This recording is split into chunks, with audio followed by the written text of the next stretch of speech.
దాబ్రో మాట్లాడుకుందాం. సో మనం ఫస్ట్ వీడియోలో మాట్లాడుకున్నాం కదా.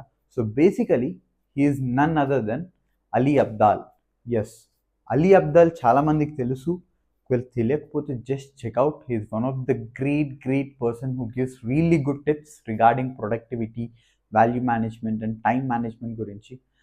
సో మోస్ట్లీ అతనుకున్న 3 క్వాలిటీస్ ఏంటి అన్నది మనం తెలుసుకుందాము. అవి మన వీడియోస్లో ఎలా ఇంప్లిమెంట్ చేసుకోవచ్చు అన్నది మెయిన్గా మనం యూస్ చేస్తాం. ఫస్ట్ థింగ్ వచ్చేసరికి కన్సిస్టెన్సీ. లిటరలీ ఎస్, అతను స్టార్టింగ్లో వీడియోస్ చేస్తున్నప్పుడు literally 3 to 4 viewers, 5 people, 6 people చూస్తున్నారు. కరెంట్లీ ఈ standing with 8.5 million subscribers and more than that. So literally you can see time changes and everything will change. So consistency is one thing which you need to be on point. So let's discuss another 2 points in the next shot. Have a great day. Bye bye.